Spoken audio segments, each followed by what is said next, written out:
Well, we want to dig further into the sell-off with Ed Yardeni, who is the president of Yardeni Research. Ed, you've just heard the setup. You've seen the setup going into today's trading activity with some precipitous declines that we're set to face at the opening cross.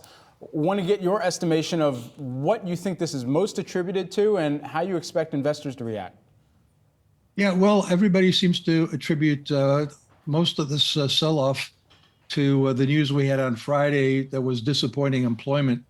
But I really think the weather had a lot to do with the weakness in July's employment report.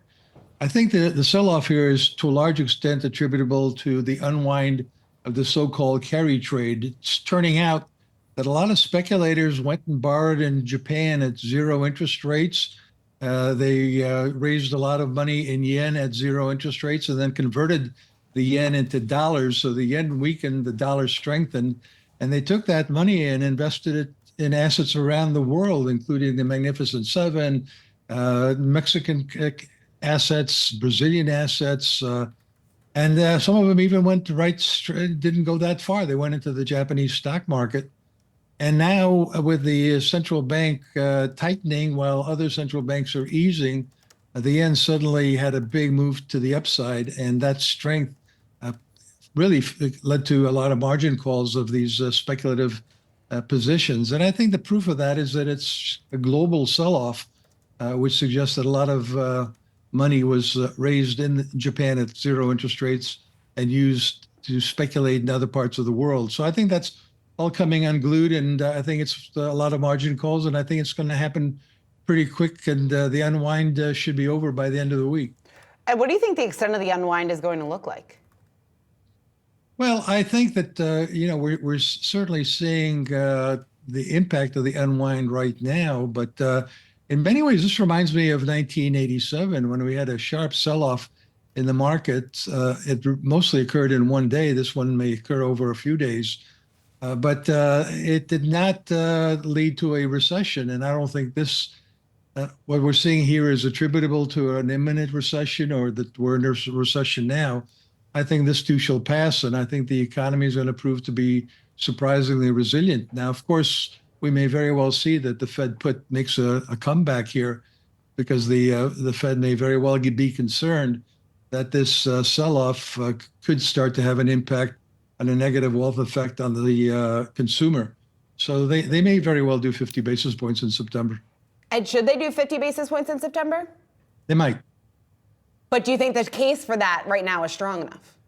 The case for that is certainly strengthened, because I think one could argue that this could precipitate a problem in the credit markets. We are seeing that credit spreads are widening. So I think they don't need much more of an excuse to move forward with certainly a quarter point and very possibly 50 basis points. Ed, it sounded like what you were referring to earlier was the event in Black Monday, and we all remember what's taken place since then. Of course, market-wide circuit breakers, limit up, limit down, new rules have come into effect to prevent situations like that.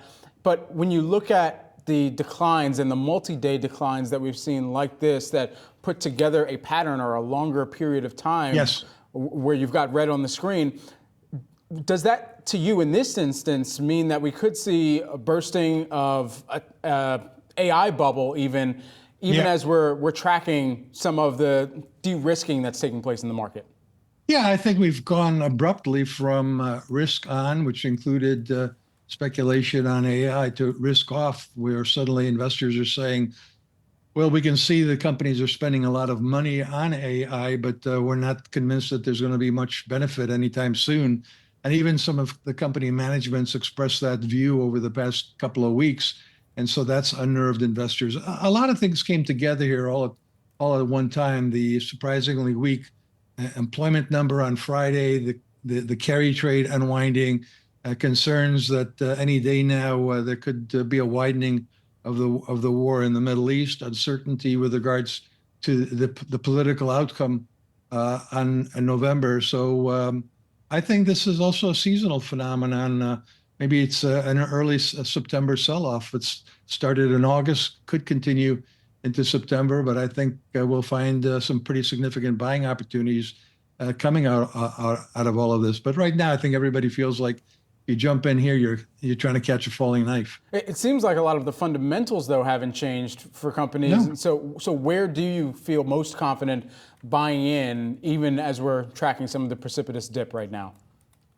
Well, our position for the past couple of years and for a while has been that you want to overweight technology, financials, industrials, and energy. Obviously, they're all getting whacked, as are lots of other stocks in other sectors. But from a fundamental perspective, those still make sense to us as the place you want to overweight. So it doesn't feel like it right now. Right now, you want to be underweight them, but it's too late. It's too late to panic is sort of my attitude towards this sell-off. Do you think the Fed leaving rates unchanged at the last meeting? I mean, hindsight is always 20/20, but was that a mistake?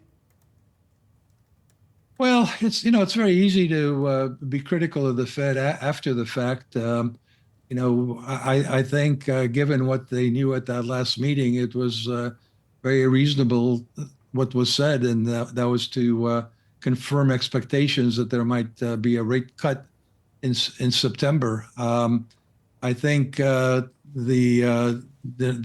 knee-jerk reaction to the labor market report that it definitely means we're in a recession is incorrect. I think the economy is doing better, and I think the weather had a lot to do with. I'm blaming the weather for a lot of the weakness in July's employment report. So no, I don't think they made a mistake, and I don't think it's too late for them to act in a way that certainly stabilizes the situation here in the global financial markets. And I still don't think we're going to get a recession out of all this. All right, Yardeni, always great to speak with you. Thanks so much for hopping on with us, especially on a morning like today. President of Yardeni Research.